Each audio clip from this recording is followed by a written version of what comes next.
5 wide receivers I'm going to look to try to trade for going into week 10, especially with the deadlines coming up. And number one's Michael Thomas. Yeah, Michael Thomas, he's been on my sell list the last few weeks because I thought this guy was never going to come back. And he looked pretty good last night versus the Tampa Bay Buccaneers, is Thomas. He looked quick, he got open, he was making his catches. He didn't have the greatest of games, but it was good to see him healthy out there. And hopefully this guy, he plays now the rest of the way on 6 targets, 5 catches, 51 yards. Saints had their bye week already. Now they got Frisco and Atlanta coming up in the next 2 weeks. So Thomas, he got his feet wet.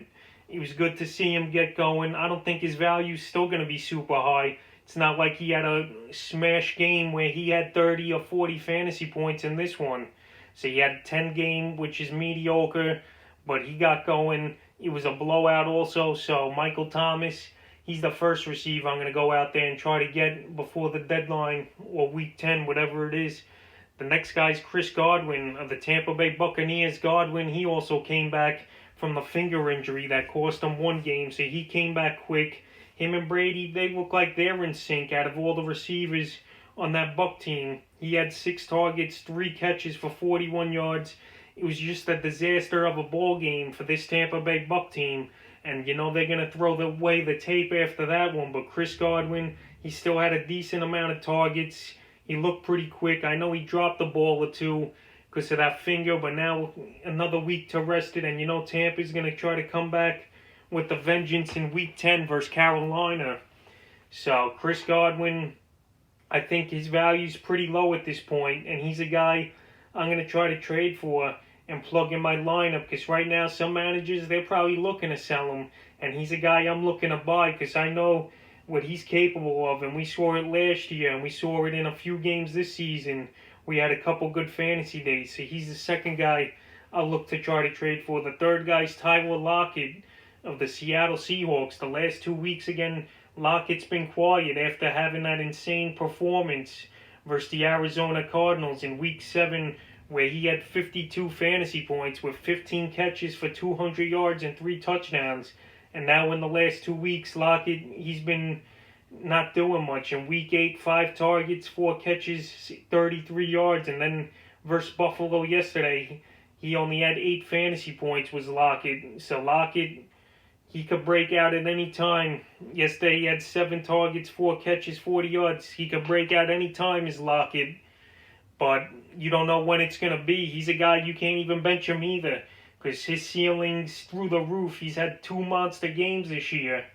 Like real monster. 37 in Week 3 versus Dallas. And then, like I said, that 52-point fantasy game versus Arizona. Now he's got the Rams in a game I think is going to be a shootout in Week 10, and then Arizona again and Philly. So his schedule's looking good. More coverage as the weeks go on are rolling to DK Metcalf, who's a total monster for Russell Wilson in that offense. So Tyler Lockett, go out there and try to buy him. I like him a lot to get him on the cheap as well. Some managers, they're frustrated with Lockett, so this is the week to go and get him. Fourth receiver is Justin Jefferson, a guy I've been raving about for weeks. But now I'm going to take a step back a little on Jefferson. Kirk Cousins, he don't have to throw the ball a lot. When you got Dalvin Cook in the backfield going for 200 scrimmage yards a game the last few weeks, and we saw Cook with 206 yards this week. So right now, Justin Jefferson, his value is at an all-time low, and we saw him have a few big monster fantasy games earlier in the year, but yesterday he only had 4 targets. He caught 3 of them for 64 yards as Jefferson.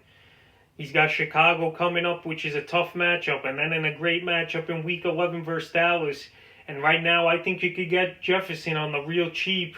You don't got to give up much to get him. Even though I saw this crazy trade I spoke about last week, Jefferson in a keeper league.